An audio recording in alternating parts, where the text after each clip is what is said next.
गुरु के दरवाजे पर जाकर बस केवल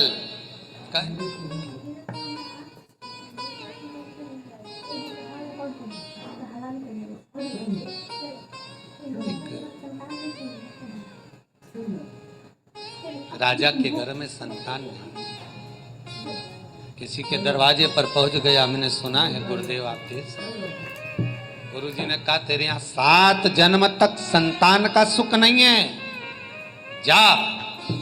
नहीं गुरु, मर्जी तेरी। रोज झाड़ू लगाए, बुआरी लगाए, बर्तन मांजे, सेवा करे, बड़े बड़े उसके दाढ़ी बाल हो गए। राजा ने राज सिंहासन छोड़ दिया। 1.5 साल हो गया, 2 साल हो गए। एक दिन गुरु जी के चरण दबा रहा था।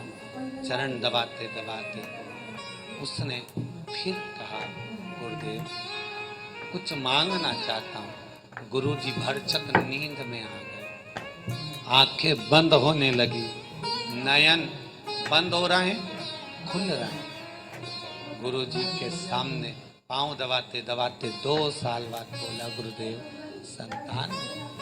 गुरु जी बकासी लेते लेते बोले पुत्र हो, और गुरु जी सो गए।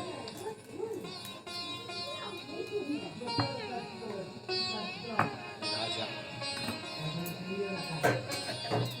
आज दाढ़ी माड़ी बढ़ा के बनवा के गुरु जी के पास फिर पहुंच गया। अच्छा राजसी सिंहासन प्रणाम करा। गुरु जी ने पूछा फिर आ गया तू? राजा बोला मैं गया ही कब था, सेवा कर रहा था, झाड़ू बासन सब करे, क्या होगा उससे? बस जो होना था हो गया। क्या वर मिल गया पुत्र होने का?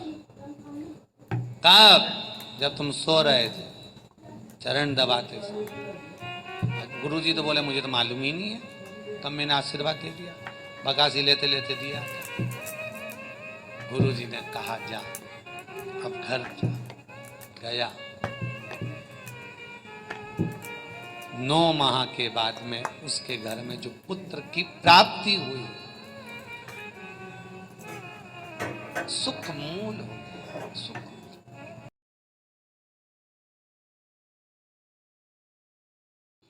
तुम ये बेल कैसे बन गए?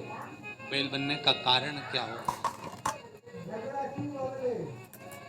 वर्तंतु कहते हैं मुझसे एक गलती हो गई थी। क्या? एक गलती। क्या गलती? गलती ये हो गई, एक स्थान पर गौ माता बंधी हुई थी और एक स्थान पर जब गौ माता बंधी हुई है, गाय बंधी थी, उस गौ माता के बंधे स्थान पर जहां पर गाय बंधी हुई है, उस जगह पर वर्तंतु कहता है मैंने पांव लंबा कर कर पसार कर बैठ गया। पांव पसार कर बैठ गया। जहां पर गौ माता बंधी है, बस उसके सामने मैं पांव पसार कर बैठ गया। ऐसे गलती हो, श्राप मिल गया बृहस्पति बाबा का। तो गौ के सामने जिसमें 33 कोटि देवता विराजमान हैं, उस गाय के सामने तू पांव पसार कर बैठा है। जा, तू बेल बनेगा, अरिष्टासुर राक्षस बनेगा, असुर का रूप है, राक्षस प्रवृत्ति, असुर। बहुत ध्यान देना महाराज, हम कई बार बहुत गलतियां कर देते हैं। शंकर के मंदिर में जाते हैं, हम शिव के मंदिर में जाकर निंदा करते हैं, बुराई करते हैं या झूठ बोलते हैं, उसका भी दोष शिव महापुराण में, उसका भी दोष।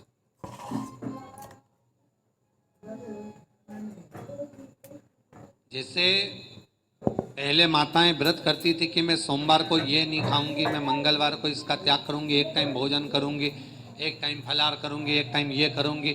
अधिक मास में कई लोगों ने नियम बनाए होंगे कि मैं एक समय फलाहार करूंगी, एक समय भोजन करूंगी। पुरुषोत्तम मास में कई लोगों ने नियम बनाए होंगे कि मैं ये काम करूंगी, मैं दिया लगाऊंगी, मैं शंकर जी की आराधना करूंगी, पूजन करूंगी, ये करूंगी।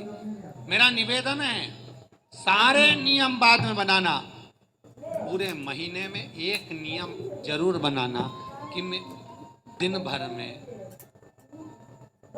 एक बार सत्य जरूर, झूठ नहीं।